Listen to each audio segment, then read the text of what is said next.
Hello student, आप सभी कैसे हैं? मैं आशा करता हूं कि आप सभी मस्त होंगे। तो आज के इस वीडियो में हम लोग कोई स्टडी करने वाले नहीं हैं, क्योंकि आज का ये दिन हमारे लिए बहुत ही कल्याणकारी और बहुत ही खूबसूरत दिन है। क्यों? क्योंकि आज हमारा 21 जुलाई 2024 को गुरु पूर्णिमा है। तो आप सभी को सबसे पहले गुरु पूर्णिमा के शुभ अवसर पर मेरे तरफ से बहुत सारे शुभकामनाएं। आपका जीवन एकदम फलता फूलता रहे और आपके जीवन में ढेर सारी खुशियां की बरसात हो जाए, इतनी मेरी कामनाएं हैं एक विद्यार्थी के लिए और एक स्टूडेंट यानी कहें तो एक शिक्षक का यही कामनाएं हैं। तो सुनिए कि सर ये गुरु पूर्णिमा का मतलब क्या होता है, थोड़ी सी आज हम इसी पर चर्चा करेंगे और गुरु पूर्णिमा का हमारे जीवन में क्या महत्व है इसके बारे में भी हम बात करेंगे। तो सबसे पहले इसका अर्थ समझते हैं कि गुरु पूर्णिमा का अर्थ क्या है। तो देखिए, इसमें यह है कि इस दिन हमारे जो शिष्य हैं यानी स्टूडेंट भी हम लोग कहते हैं, वो अपने गुरु की तन मन से पूजा करते हैं। तो इसलिए ये हमारा गुरु पूर्णिमा का काफ़ी प्रचलन हुआ। लेकिन कहीं ना कहीं इसकी जो शुरुआत हुई, थोड़ी सी उसकी इतिहास को जानते हैं। तो ये जो गुरु पूर्णिमा है, इसको हम लोग व्यास पूर्णिमा के नाम से भी जानते हैं। व्यास पूर्णिमा यानी व्यास का नाम आप थोड़ा बहुत तो सुने होंगे, ऐसे ये नाम सुने होंगे आप, वेद व्यास। अब समझ में आया क्या? जो कि महाभारत के रचयिता भी हैं। तो गुरु पूर्णिमा को हम लोग वेद व्यास पूर्णिमा भी कहते हैं और कहा जाता है कि इसी दिन हमारे वेद व्यास जी का जन्म हुआ और वो हमारे इतिहासों में या हमारे धार्मिक में काफ़ी उनका योगदान भी है, क्योंकि महाभारत की रचनाएं किए हैं, साथ में इन्होंने वेदों का भी विस्तार किया। थोड़ी सी इनकी कहानी बता देते हैं, बेसिक जो बचपना की है कि बचपना में ये हमारे वेद व्यास जी अपने माता पिता यानी इनके पिताजी का नाम था पराशर। क्या नाम था? पराशर। और माँ का नाम था सत्यवती। तो ये अपनी माँ सत्यवती से थोड़ा जिद करने लगे कि माता हमको प्रभु की दर्शन करनी है, जो भी अपना ईश्वर को मानते हैं ये। तो माँ अपना कही कि ये तुमको दर्शन ऐसे कैसे हो जाएगा, उनकी दर्शन के लिए तो काफ़ी मेहनत, काफ़ी तपस्या करनी पड़ेगी। ये हठ कर बैठे वेद व्यास जी, और बचपन में जानते भी हैं हम लोग बड़ा थोड़ा हठीला स्वभाव के होते हैं। तो हुआ यूँ ही कि इनकी माँ इनकी जिद को पूरा नहीं की, क्योंकि भाई अब माँ अपना तपस्या करेंगी तब तो अपने गुरु को या अपने भगवान को बुलाएंगी। तो ये भेज दी जंगल में कि जाओ जंगल में घूमने जाओ और घर का याद आएगा तो आ जाना। अब ये बेचारे गए जंगल में, उधर गए तो काफ़ी ये तपस्या करने लगे और इनके तपस्या के फल से इनको संस्कृत में काफ़ी अच्छा खासा ज्ञान प्राप्त हुआ और उस ज्ञान से ये हमारे वेद का भी विस्तार किए, वेदों का भी थोड़ा विस्तार बहुत किए और साथ में महाभारत के रचना से तो ये काफ़ी हमारे बीच फेमस भी हैं। तो ये छोटी मोटी कहानी थी ये हमारे वेद व्यास जी का, और इन्हीं से जुड़ा है गुरु पूर्णिमा। क्योंकि जिस प्रकार शिक्षक दिवस समर्पित है सर्वपल्ली राधाकृष्ण जी को, उसी प्रकार गुरु पूर्णिमा जो है ये समर्पित है किनको? तो वेद व्यास जी को। और ये गुरु के पूर्णिमा के तौर पर आज हम ये भी बताना चाहेंगे कि हमारे जीवन में गुरु का कितना महत्व है।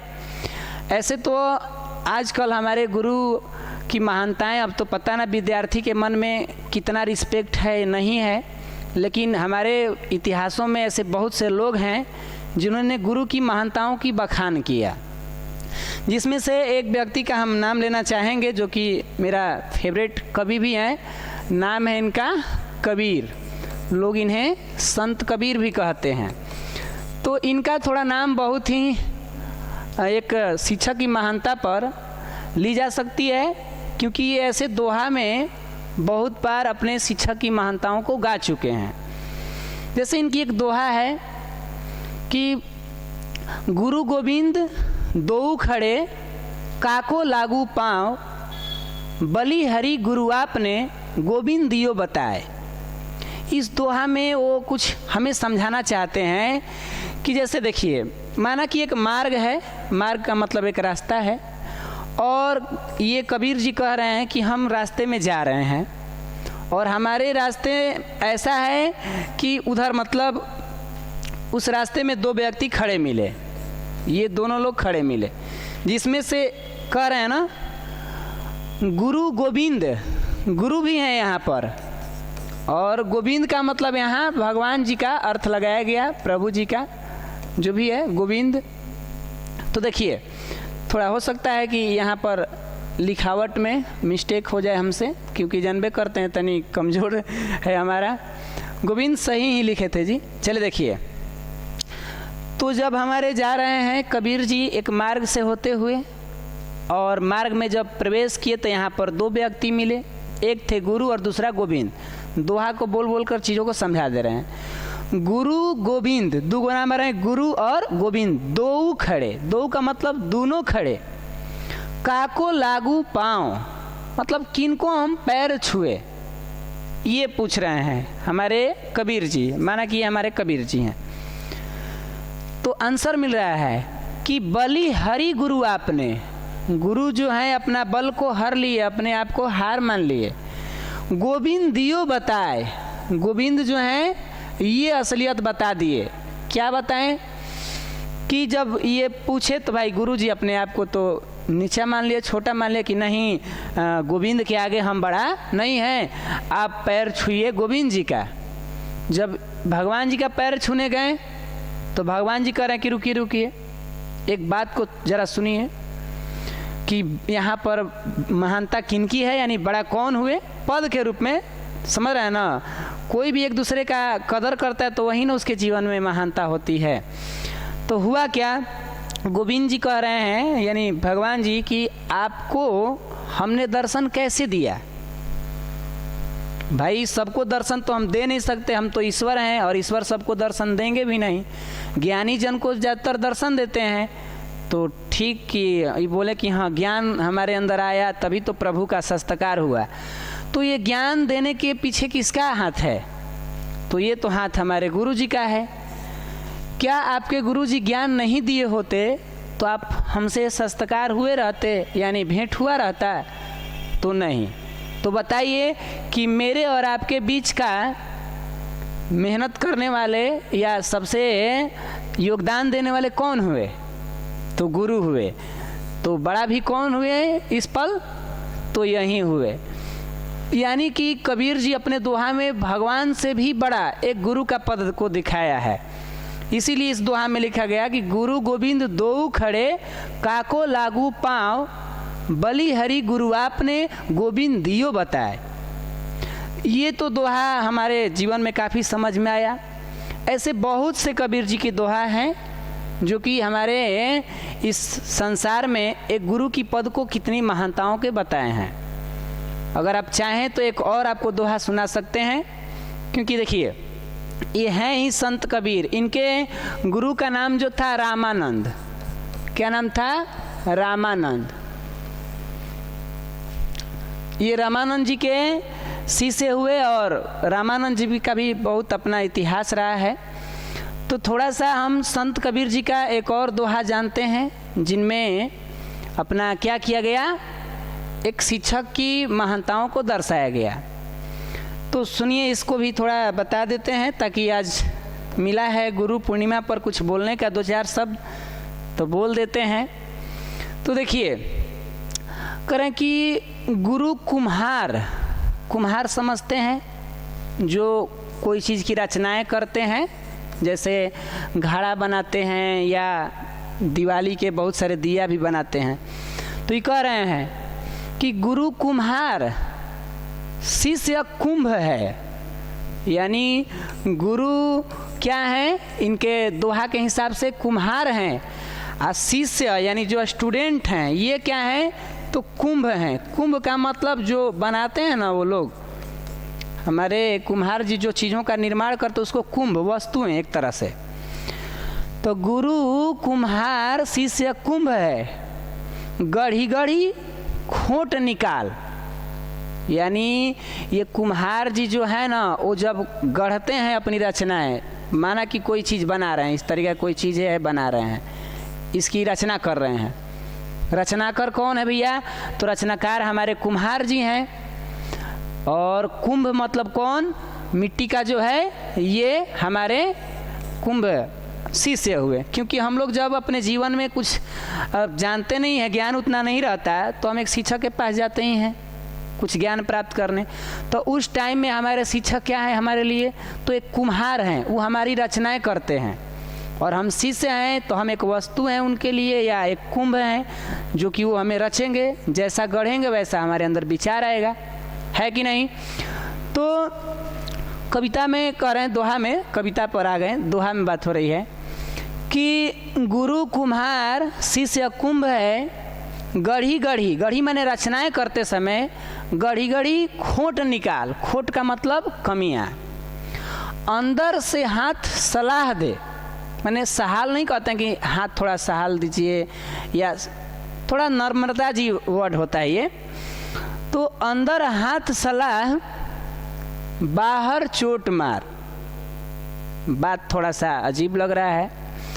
यानी अंदर जो भी, देखिए जो भी कुम्हार लोग होते हैं अपना जब गढ़ते हैं ना, तो अंदर से हाथ को जो है ना थोड़ा नरम रखते हैं, और बाहर से उसको हल्का ठोकते रहते हैं, मारते रहते हैं। तो अंदर का जो हाथ हुआ वो सराहा गया, यानी मुलायम तरीका से।